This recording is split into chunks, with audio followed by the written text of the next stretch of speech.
Hello friends, இன்றைக்கி சிம்பிளாக ஒரு என்ன பண்ணலான்னு யோசிக்கும் போது சரி ஒரு ஸ்வீட் செஞ்சுருவோம் குட்டி பிள்ளைங்களுக்காக. ஏன்னா இன்றைக்கி எங்கள் அக்காவுடைய பேத்தி பிறந்தநாள், ஆண்ட்ரியாவுடைய பிறந்தநாள் வாழ்த்துக்கள் செல்லம். இன்றைக்கி அதனால் சின்ன பாட்டி சின்ன ஒரு கொழுக்கட்டை செஞ்சேன், வித்தியாசமான கொழுக்கட்டை பிரியாணி அரிசியில் பண்ணியிருக்கேன்.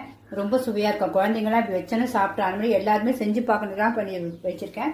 இன்னொன்று வந்து இந்த இப்படி கொழுக்கட்டை மாதிரியும் பண்ணியிருக்கேன். அதுக்கு சும்மா ஒரு செரி பழம் அழகுக்காக வச்சேன், வேற ஒன்றும் இல்லை. இப்போ இந்த இதை பிச்சும் காட்டுறேன் பாருங்கள். சூப்பராக அரிசியும் வெந்திருக்கு. இது பாருங்கள் கொழுக்கட்டையும் பாருங்கள் உள்ள அந்த பூர்ணத்தோடு எவ்வளோ ஜூஸியாக எப்படி இருக்கும். நல்ல இனிப்பு, நல்ல டேஸ்ட்டு. சாப்பிட்டு பார்த்தேன்.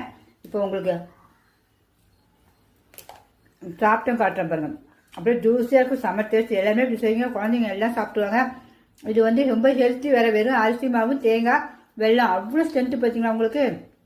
தேங்காயும் நல்ல ஸ்ட்ரென்த்து, வெல்லமும் நல்ல சூப்பர் ஸ்ட்ரென்த்து. அதனால் எல்லாருமே செய்யுங்க. ரொம்ப 10 நிமிஷத்தை வேலை முடிஞ்சிடும். குழந்தைங்களுக்கும் எல்லாம் பிடிச்சிருக்கும். உங்களுக்கு பிடிச்சிருந்தா ஒரு லைக் பண்ணுங்கள். உங்கள் ஃப்ரெண்ட்ஸ் அண்ட் ரிலேட்டிவ்ஸ்க்கும் சொல்லுங்கள். ஓகே ஃப்ரெண்ட்ஸ், பாய். இனிமேல் சாப்பிட போகிறேன்.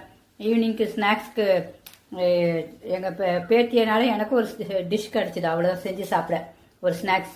பாய்.